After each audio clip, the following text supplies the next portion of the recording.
Nithyanandam. This is Nithyananda for NTV News, live from the Paramashivam, Vibhuti. It's Thursday, June 2nd, 2011. The headlines. In the morning satsang, Swamiji continued on the topic, what are the three kinds of karma? Today's miracle news, honey, vibhuti and kumkum and rudraksha in Oman and Turkey. Research report from San Jose on kundalini awakening and mitochondria. eNSiddha, new life to ancient system of health. Now for the main news. In the morning satsang, Swamiji continued on the topic, what are the three kinds of karma? Another beautiful discourse where Swamiji said, your life is not predetermined or frozen as you feel. It is a freedom. Only because it is a freedom, you have the possibility for enlightenment. Possibility for extraordinary powers exist because it's a freedom. Possibility for continuity, expansion and transformation exists because it's a freedom. Possibility for continuity, possibility for expansion, possibility for transformation is all one and the same. Understand, continuity means the possibility for you to happen again and again and again. All civilizations which had a strong contentment, happiness, fulfillment, believe in the possibility of continuity. Please understand. All happy civilizations. I was going through some of the World Health Organization's researches. The countries where people are completely happy, satisfied, content, all of them believe in continuity. Continuity means possibility of transformation, possibility of evolving, possibility of raising yourself. The mind which conspires never trusts the possibility of continuity. Please understand. The mind which creates conspiracy. I wanted to define conspiracy because conspiracy is directly related to karma. Conspiracy means not being straight either to the people who live around you or the society in which you live or the community in which you live or to your own body or your own mind. Unfortunately, when you conspire against the society or the house or the family or the friends or the people or community in which you are living, the habit of conspiring gets into your system like a poison. The conspiracy against the community or the known individuals becomes a poison. You start conspiring against your own mind, against your own body. I tell you, once in a while the negative ideas you are ready to support gets into your system. When a chance comes, it comes up and plans against you. If you missed the morning satsang, you can watch it again on NTV at 8 p.m. Indian Standard Time.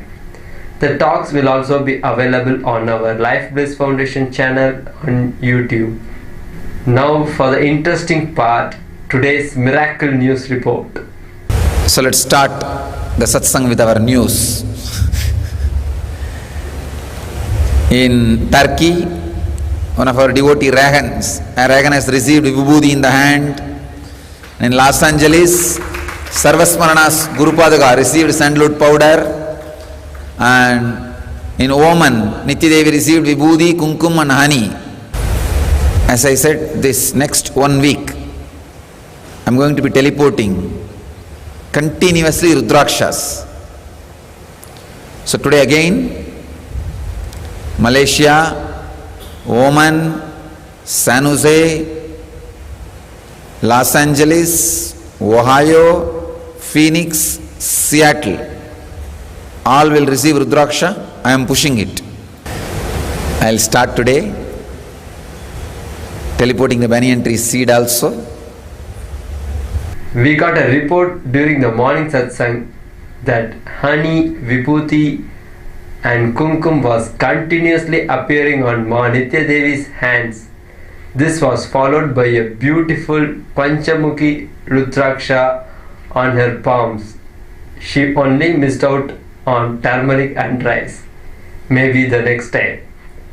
We also got a report from Turkey that vibhuti appearing on the palms of our city coordinator from there.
We also have some research news for you.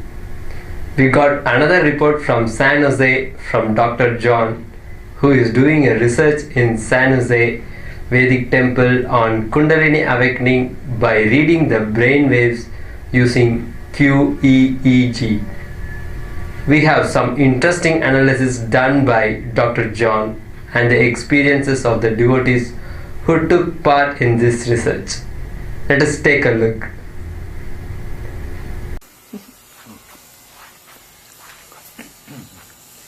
Okay.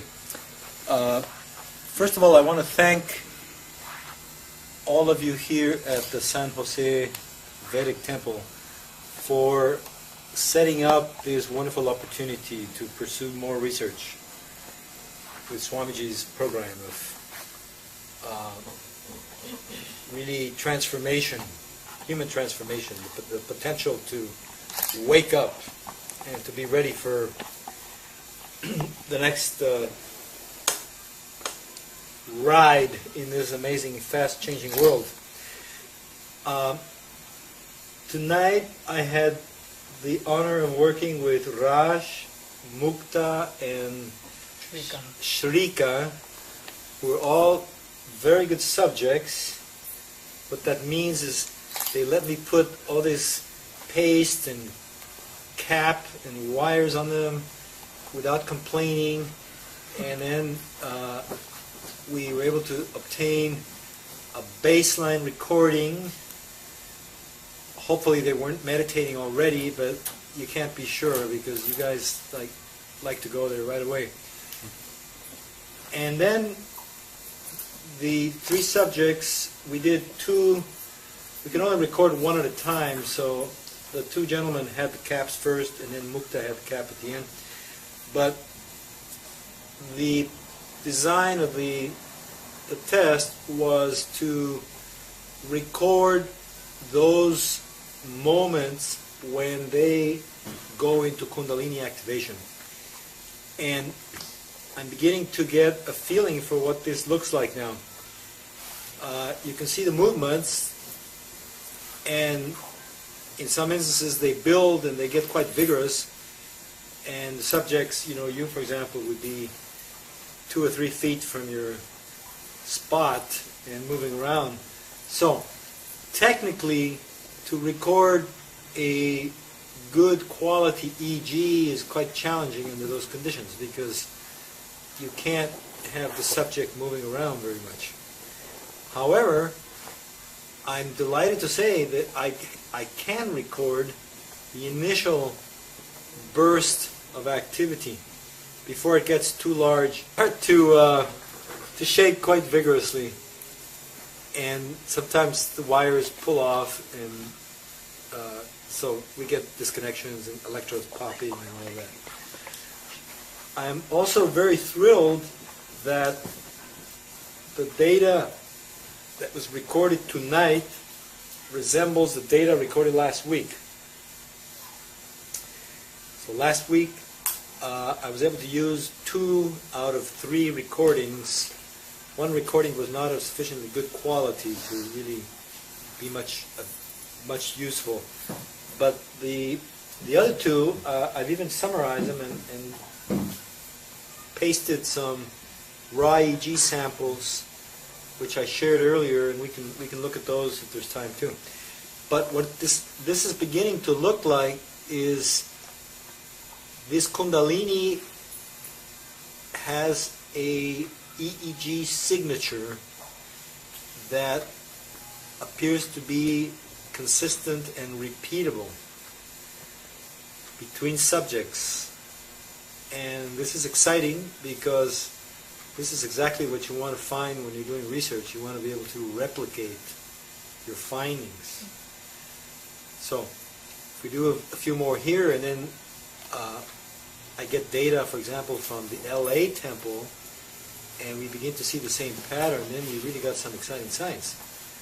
So, I'm hopeful that's going to be the case. Now, before we go into showing some actual raw data and putting it up for everyone to see, and me pointing out what I see, and hopefully explaining a little bit about what got recorded, we were starting a very interesting conversation, and I want all of you to participate, but I guess Mukta took the lead. I want to know, what do you experience subjectively when the kundalini arousal is triggered? So, give us your account. Well, I have to say that you are moving in the zone where, like, you're going beyond the words, like in the zone where there's like no mind, and it's kind of verbally, you cannot really describe. You're kind of joining the oneness and open space where you cannot really verbally define exactly what it is, because it's way bigger than the word can describe. So it's ineffable. Yes. Now, another interesting point that I was curious about is how you experience it, the temporal course. Do you experience it lasting many seconds, or just a few seconds, or is it difficult to put a time estimation? What is your experience? Even with the time estimation, I think it varies. Sometimes I feel I'm quite a long time in that zone, and then once I'm there, I kind of my logic overlaps that state and pulls me back, and then I go again up and staying in that zone. But so it's sometimes it's seconds, sometimes it's way longer, but I cannot really exactly tell about the time. Likewise. How about you, Rush? Likewise, sometimes it stays very short period, and sometimes it goes for a long time. And when Swamiji does that, or when Swamiji blows, that's when it happens intensely. But then if I visualize and strongly feel connected to Swamiji, also it happens, and it stays longer. But his physical cues Yes. drive me to that state right away. Drive me to that state. And as she was saying, when it happens, there are no thoughts, but I'm aware. So I don't know how to describe that. I'm completely aware. You're aware? These sandals are wherever Swami is, and whichever way I was sitting in, I would move towards Swamiji. So with some kind of gravitational pull pulling me towards Swamiji. Are you aware of the other people sitting next to you? I'm not aware of other people sitting next to me. Really? Yeah. Like it happened so many times in India when I was there, and same thing is happening here too. Like in India, I would sit like far away, and with eyes closed with a ribbon tied to the eyes. And when I wake up, when I take the ribbon off, I would be right by Swamiji. I would be here, and Swamiji would be sitting here. And today also, I was kind of noticing I would sit there and like I would make a U-turn and come like this, right? Swamiji was on the screen. But I was going towards the sandals. His sandals. Padakas. You mean the padakas? Yeah, padakas. Swamiji's padakas. This is something that we want to study, you know. It sounds like you're in a force field, right? That's how you experience it? Yep. Yes. Yep. Yeah. Like there's some energy field that is everywhere, and that is maybe even the laws of physics are a little different there. Huh? Yeah. Yeah. There's models like that of physics being non-local, you know, during those kinds of events and healing.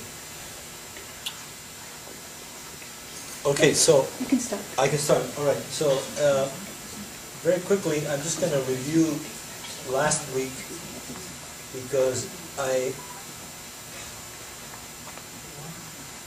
went and looked at the data and I just did a little quick cut and paste. So this is a typical baseline control. This was Brahmin or Brahmanya.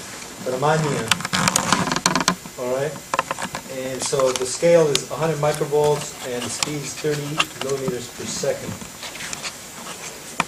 And this is what it would look like if you rescaled it to 300 microvolts. In other words, the waveforms are barely detectable. They're tiny, you know? So you don't see very many interesting waveforms. And so this is the scale that I had to use to be able to pick up the kundalini signals. And so here's a pretty clean example. It starts out, you see, with synchronous activity, all channels. There's 19 channels indicated here on the left.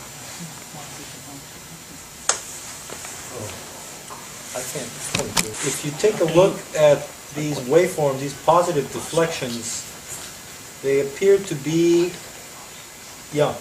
Thank you. they appear to be all occurring synchronously, all right? So just follow this group here. So they're phase locked. So this is a generalized burst. And if you count the peaks, 1, 2, 3, 4, 5. Let's find another good example here. 1, 2, 3, 4, 5. They're between 5 and 6 or so per second. So that's theta frequency.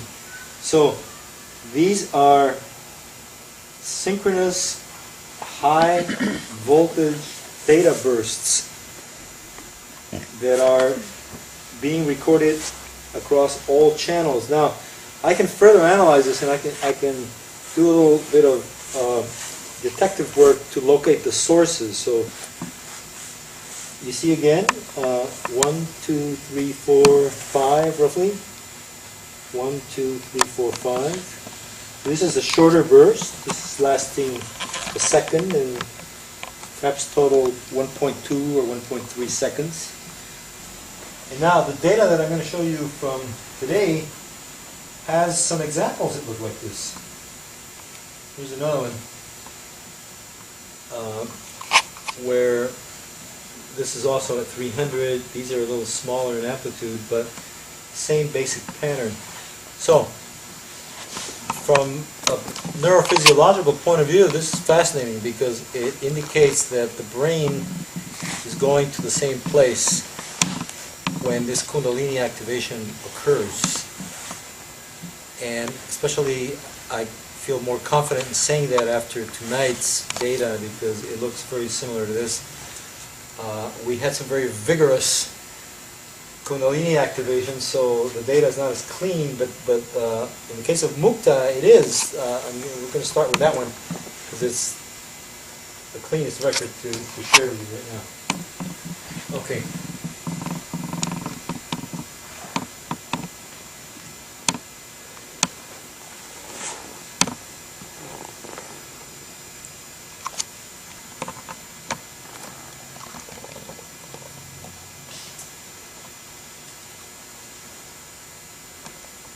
So you run into all kinds of problems of wires coming off and ear electrodes disconnecting, and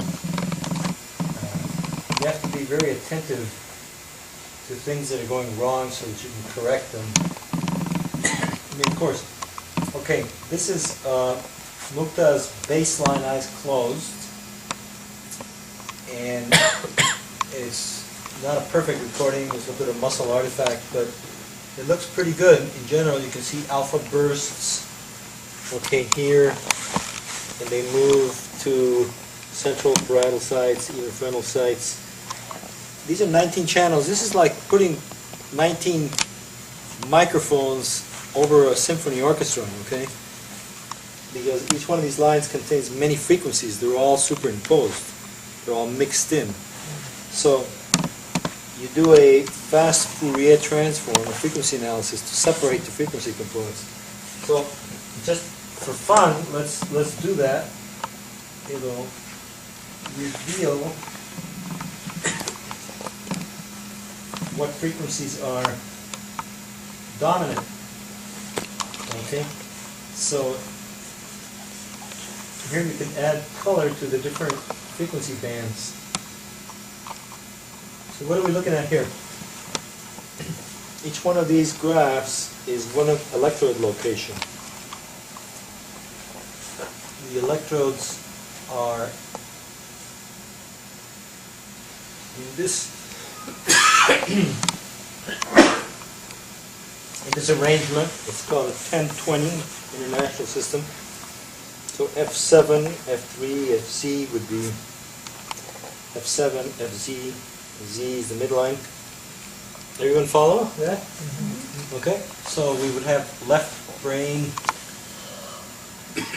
The numbers are all odd numbers, and even numbers are right brain sites.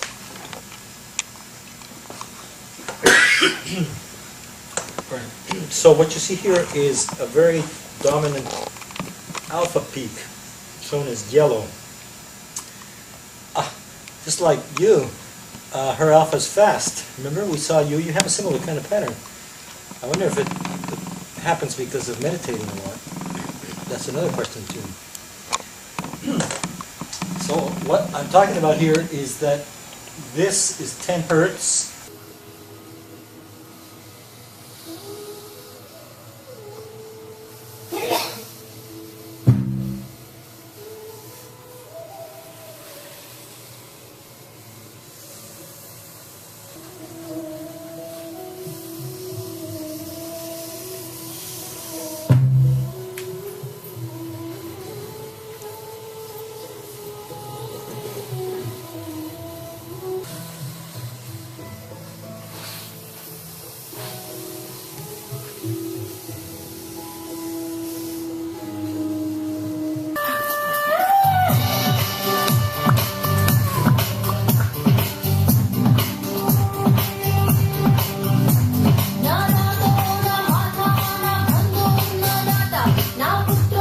Intense levitation.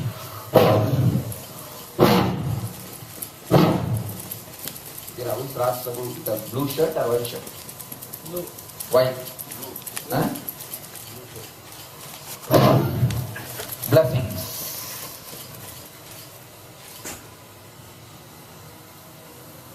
Blue shirt. Blessings. Let you experience intense levitation. Kundalini awakening. Raj Sabu. Yes. In other news, we would like to introduce to you eNSiddha, an ancient system of medicine practiced in South India for thousands of years to hundreds of millions of people. It was developed and evolved by a stream of enlightened masters from this region who are called Siddhas. This is the first medical system to define best health as the perfect state of physical, psychological, social and spiritual component of human being. Swamiji, who is a Siddha himself, has initiated the project of reviving Siddha system. His tremendous knowledge in this field and his interest and enthusiasm will be reflected in Siddha system too.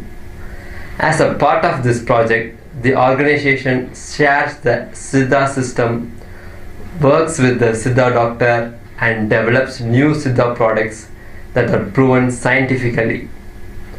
Also, as a part of this project, plants and herbs which can help in making the Siddha medicine have already arrived at the ashram. Very soon we will have our own garden of herbs.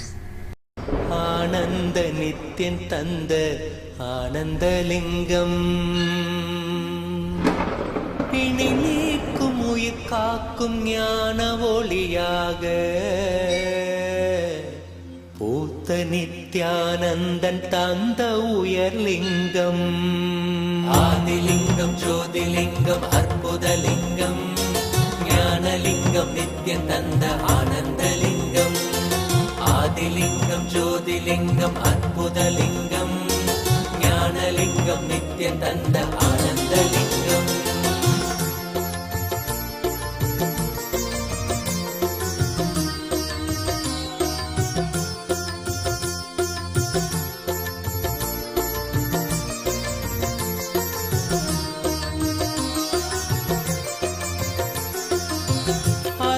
பதிதனிலே மலைவல வழிதனிலே அருமையாய் அமர்ந்த நித்யன் ஆனந்தலிங்கம் அருணயம் பதிதனிலே மலைவல வழிதனிலே அருமையாய் அமர்ந்த நித்யன் ஆனந்தலிங்கம் கருதிடும் அடியவரின் மலையெனும் துயர்களையே கடுகன உடைக்கும் நித்யன் ஆனந்தலிங்கம் கருதிடும் அடியவரின் மலையெனும் துயர்களையே கடுகன உடைக்கும் நித்யன் ஆனந்தலிங்கம் கவலைகள் விடி உறவே அவலங்கள் பொடிப்படவே கருணையின் அருளழகாய் ஆனந்தலிங்கம் கவலைகள் விடி உறவே அவலங்கள் பொடிப்படவே கருணையின் அருளழகாய் ஆனந்தலிங்கம் சுயமதை உணர்த்திடவே சுகமதில் நிலை பெறவே தவநிலை குயத்தும் நித்யன் ஆனந்தலிங்கம்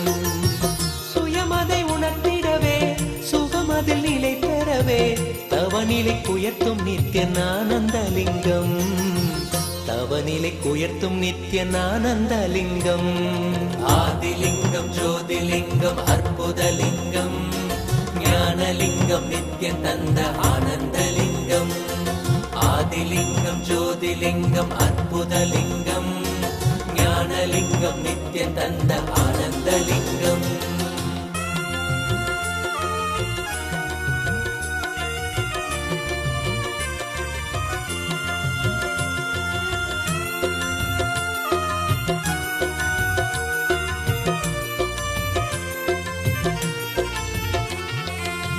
பிணிகளை போக்கிவிடும் பிறவியும் போக்கிவிடும் உயர்நிலை வாழ்வளிக்கும் ஆனந்தலிங்கம் பிணிகளை போக்கிவிடும் பிறவியும் போக்கிவிடும் உயர்நிலை வாழ்வளிக்கும் ஆனந்தலிங்கம் மனிதர் கரியதொரு அரூபரூபமெனும் அஜோமுகத்தை காட்டும் ஆனந்தலிங்கம் மனிதர் கரியதொரு அரூபரூபமெனும் அஜோமுகத்தை காட்டும் ஆனந்தலிங்கம் அமரர்கள் உலகமெல்லாம் அருள் பெற விரதம் கொண்ட 1008 நித்யன் ஆனந்தலிங்கம் அமரர்கள் உலகமெல்லாம் அருள் பெற விரதம் கொண்ட 1008. And that's all from us for tonight. Before we end our news, let's hear a quote from Swamiji.